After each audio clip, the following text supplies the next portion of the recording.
بسم اللہ الرحمن الرحیم۔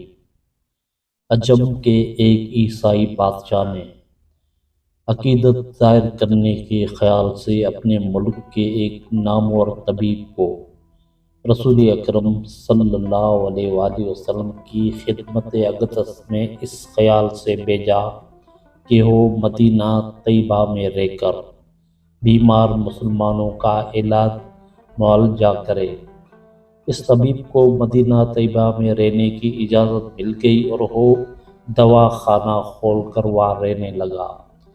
لیکن کتنے ہی دن گزر گئے، ایک مسلمان بھی علاج کروانے کے خیال سے اس کے دوا خانے میں نہ آیا۔ طبیب نے اپنے خیال پر یہ کیا کہ شاید یہ لوگ میرے عیسائی ہونے کی وجہ سے مجھ سے علاج نہیں کرواتے۔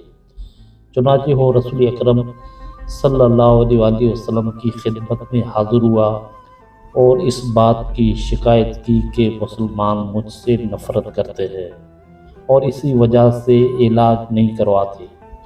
رسول اکرم صلی اللہ علیہ وآلہ وسلم نے فرمایا، ایسی بات ہرگز نہیں، اصل بات یہ ہے کہ لوگ بیمار نہیں ہوتے اور ان کے تندرست رہنے کی خاص وجہ یہ ہے کہ جب تک بھوک نہ لگے کھانے کی طرف ہاتھ نہیں بڑھاتے، اور جب کچھ بھوک باقی ہوتی ہے تو دسترخوان سے اٹھ جاتے ہیں۔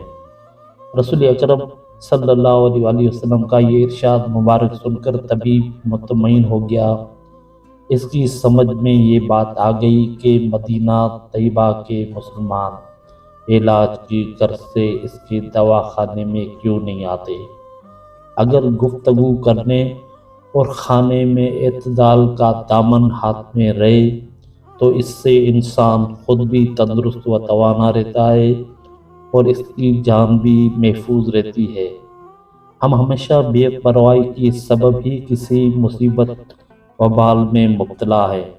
اگر انسان اعتدال میں ہے تو یہ اس کے لیے مفید ہے۔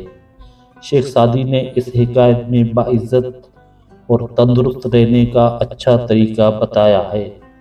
ان دنیا کے تمام عقل مند اس بات پر متفق ہے کہ کم کھانے، کم بولنے اور کم سفر کرنے والے لوگ فائدے میں رہتے ہیں۔